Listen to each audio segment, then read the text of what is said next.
دل اور نین نے حیرت سے احرام کو دیکھا تھا۔ وہ کیا بول رہا تھا؟ مجھے تو کہتے ہوئے بھی شرم آ رہی ہے، مگر کیا آپ لوگ جانتے ہیں ماں بننے والی ہیں یہ اقصیٰ بی بی، وہ بھی اپنے اس عاشق احرام۔ اس بار خطیب نے آگے بڑھ کر اس کا گریبان تھاما تھا۔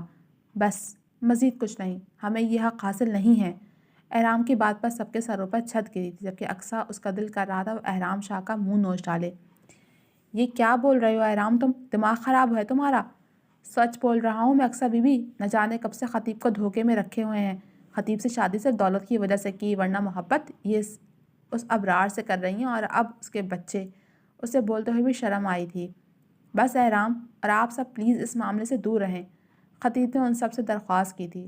میں اقصیٰ کو طلاق دے رہا ہوں اور اس کے حصے کا پیسہ میں نے اس کے اکاؤنٹ میں منتقل کر دیا ہے۔ آپ سب جانتے ہیں میں زبردستی کے رشتے بنانے کا قائل نہیں ہوں۔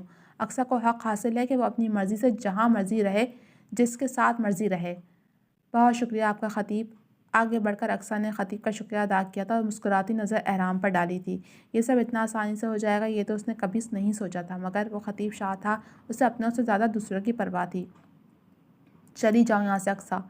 اماں بیگم نے نفرت سے اسے دیکھا، جو ان کے بیٹے کے نکاح میں ہو کر کسی اور کے بچے کی ماں بننے والی تھی۔ اماں بیگم کے انداز کو نظر انداز کرتے وہ اپنا سامان لینے اپنے کمرے میں آئی، اور پھر اپنا سامان سمیٹ وہ وہاں ایک لمحے مزید نہیں رکی تھی۔ وہ اتنی ڈھیٹ تھی کہ حد نہیں۔ وہ بیڈ پر خاموشی سے ایک طرف بیٹھی تھی جب اسفند نے کمرے میں قدم رکھا۔ زویا، اپنی پیکنگ کر لیں، ہمیں شہر کے لیے نکلنا ہے۔ کیا مطلب، اب ہم شہر جائیں گے؟ میرا گھر وہیں ہے اور میں نے وہیں رہنا ہے، کیونکہ اب آپ میری بیوی ہیں تو آپ کو بھی وہیں رہنا ہوگا جہاں میں رہتا ہوں۔ اسفند کی بات ٹھیک تھی، اس لیے اس کی بات پر سر ہلاتے زویا اٹھی اور الماری کے جانب بڑھی۔ جیسے ہی وہ اسفند کے پاس سے گزری، اسفند نے ایک دم سے اس کا بازو تھام اسے دیوار سے پن کیا۔ اس کے اس طرح کرنے پر زویا کا دل بری طرح سے دھڑکا تھا۔ اتنی لاپرواہ کیوں رہتی ہیں آپ مجھ سے؟ اس کے چہرے پر آئے بالوں کو کانوں کے پیچھے کرتے ہوئے اس کی جان نکال گیا۔ زویا نے بڑی بڑی آنکھوں سے اسے دیکھا، جو اس کے چہرے کے نقوش کو بغور دیکھ رہا تھا۔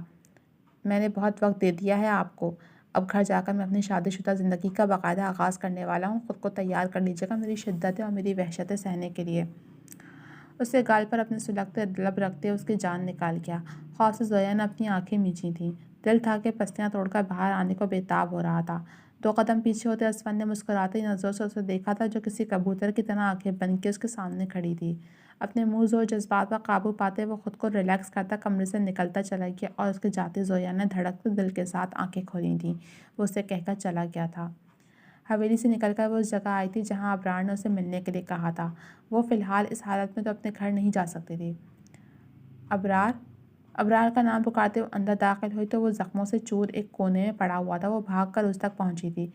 ابرار، تم ٹھیک تو ہو؟ کس نے مارا ہے تمہیں؟ ابرار کو اس حالت میں دیکھ صحیح معنوں میں اقصیٰ کی جان نکلی تھی۔ وہ مشکل سے سہارا دے کر کھڑا کرتے ہوئے اس کے پاس بیٹھی، جس کی آنکھیں کھلی نہیں پا رہی تھیں۔ یا اللہ، یہ تمہارے ساتھ کس نے کیا ہے؟ اس ابرار نے بمشکل احرام کا نام لیا تھا۔ اقصیٰ کو کچھ سمجھ نہیں آ رہا تھا وہ کیا کرے اور کیا نہ کرے۔ بہت مشکلوں سے وہ ابرار کو اپنے ساتھ لے اس کے گھر آئی تھی، جو مٹی میں اٹا ہوا تھا۔ ابرار کو گندے پلنگ پر بٹھاتے وہ خود اس کے پاس بیٹھی۔ تم یہیں رہنا، میں دوا لے کر آتی ہوں اور کچھ کھانے کو، ابرار سے کہتی وہ واپس سے باہر گئی تھی۔ لمبی خواری کے بعد وہ گھر میں آئی۔ سب سے پہلے ابرار کو پانی کا گلاس دیا، جو وہ پڑوسی کے گھر سے بوتل میں لائی تھی۔ خوشی خوشی حویلی چھوڑی تھی، مگر اب حالات دیکھ وہ 2 گھنٹے میں ہی تھک چکی تھی۔ وہیں گندے پلنگ پر بیٹھتے وہ سر ہاتھوں میں تھام گئی۔ شروعات ایسی تھی تو آگے کیا ہونے والا تھا، یہ بات وہ ابھی تک جانتی ہی نہیں تھی۔ نین تارا نے کمرے میں قدم رکھا تو پورا کمرہ اندھیرے میں ڈوبا ہوا تھا۔ باہر تیز بارش شروع ہو چکی تھی اور تیز ہوائیں اس کے دل میں وحشت سی برپا کر رہی تھیں۔ باہر لگی لائٹ کی روشنی کمرے میں آئی تو اس نے بیڈ پر لیٹے خطیب کو دیکھا۔ وہ آنکھوں پر ہاتھ رکھے چت لیٹا ہوا تھا۔ نین تارا کو اس کا درد اپنے دل میں ہوتا محسوس ہوا۔ جو بھی تھا، اقصیٰ اس کی بیوی تھی، وہ تو بہت بعد میں آئی تھی اس کی زندگی میں۔ اس سے پہلے تو وہ اقصیٰ کا تھا۔ اقصیٰ نے کتنا بڑا دھوکہ دیا تھا اسے۔ وہ دروازہ بند کرتی خاموشی سے آ کر بیڈ پر بیٹھ گئی۔ سمجھ نہیں آ رہا تھا خطیب کو مخاطب کرے یا نہ کرے۔ خطیب! ڈرتے ڈرتے اس نے خطیب کو پکارا۔ اس نے آنکھوں پر ہاتھ ہٹا کر اسے دیکھا۔ نین تارا اس کے قریب ہوتی اس کا سر اٹھا کر اپنے پیروں پر رکھ گئی، اور وہ شاید یہ سہارا ہی تو چاہتا تھا، اس کے گرد بازو باندھے۔ ٹوٹ گیا ہوں میں نین۔ آپ نہیں ٹوٹے، آپ ایک مضبوط انسان ہیں جس کا دل بہت خوبصورت ہے۔ اس کے بالوں میں انگلیاں چلاتے وہ نرمی سے کہتے جھک کر اس کے ماتھے پر بوسہ دے گئی۔ خاموشی کا یہ دورانیہ طویل ہونے لگا تھا۔ وہ اسے اپنی آغوش میں چھپائے ہوئے تھے اور وہ اس آغوش میں سکون محسوس کر رہا تھا۔ وہ اس آغوش میں ساری زندگی رہنا چاہتا تھا، وہ آگے کا کچھ سوچنا ہی نہیں چاہتا تھا۔ وہ کھڑکی میں کھڑی باہر ہوتی تیز بارش کو دیکھ رہا تھا۔ اسے احساس ہی نہیں ہوا کہ کب دل کمرے میں آئی۔ ہوش تب آیا جب نازک باہوں کا حصار اس نے اپنے گرد بندھا محسوس ہوا۔ دل نے اپنا ماتھا اسی کمر پر ٹکایا۔ خیریت تو ہے آج؟ I am sorry. اس کے معافی مانگنے پر احرام نے اسے حیرت سے دیکھا۔ کس بات کی معافی جانا؟ اس کا ہاتھ تھام اپنے روبرو کرتے ہوئے اسے دیوار سے لگا گیا۔ مجھے لگتا تھا آپ خود غرض ہیں، صرف اپنا سوچتے ہیں۔ وہ شرمندگی سے کہتے اس کے چہرے پر مسکراہٹ بکھر گئی۔ وہ تو ٹھیک سوچتی ہیں، آپ کے معاملے میں تو میں ہوں ہی خود غرض۔ اس کے ماتھے سے ماتھا ٹکائے وہ جھک کر اس کے لبوں کو چھو گیا۔ شرم سے اس کے گال دہک اٹھے۔ آپ بہت بے شرم ہیں۔ اس کے سینے پر ہاتھ رکھتے اسے خود سے دور کرتے وہ رخ پھیر گئی۔ اس کے انداز پر مسکراتے احرام نے اسے پیچھے سے اپنے حصار میں قید کیا تھا۔ بے شرم کے ساتھ اور بھی بہت کچھ ہوں بیگم، کہیں تو ثبوت دوں۔ اسے گال دہکاتا وہ اسے سرخ کر گیا تھا۔ آپ کو شرم آنی چاہیے، خطیب بھیا کے ساتھ اتنا کچھ ہوا اور آپ… اس کے ساتھ کچھ برا نہیں ہوا، اس بات کا مجھے یقین ہے۔ اس کی بات پر دل نے جھٹکے سے رخ موڑ کر اسے دیکھا، جو اس کی نظروں میں سوال پڑھتا اس بات میں سر ہلا گیا۔